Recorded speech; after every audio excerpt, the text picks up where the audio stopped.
Venezuela's President Nicolas Maduro has said that a referendum the opposition is trying to call to oust him will not take place this year.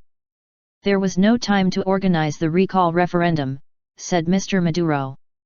On Friday, the National Electoral Council, CNE, declared more than 600,000 signatures on a petition for the referendum invalid.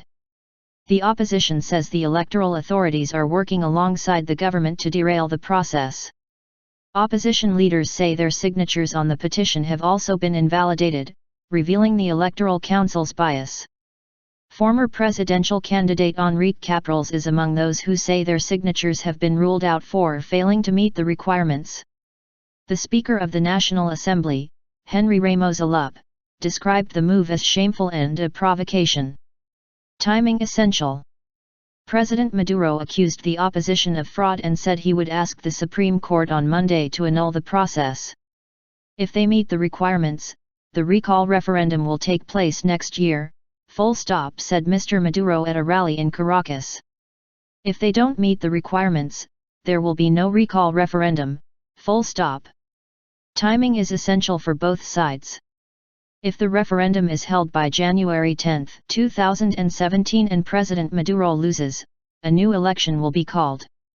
If it is held after that date and the vote goes against him, his vice president takes over and remains in power until the end of the presidential term, in January 2019. Economic war. The opposition handed over the petition on May 2. It said it had gathered the signatures of 1.85 million voters backing a recall referendum, many more than the 197,000 needed at this initial stage. The CNE said on Friday there were 1.97 million signatures on the list.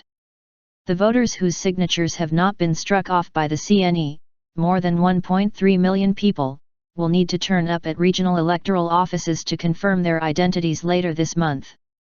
They will have 5 days from June 20 to have their signatures checked, CNE President Tibase Lucena announced on Friday.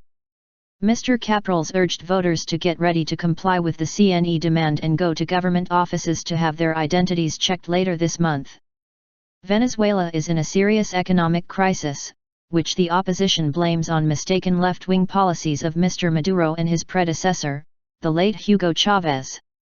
The inflation rate is one of the highest in the world and there are long queues outside shops. Mr Maduro says the shortage of goods is the result of an economic war waged by the country's elite against his government.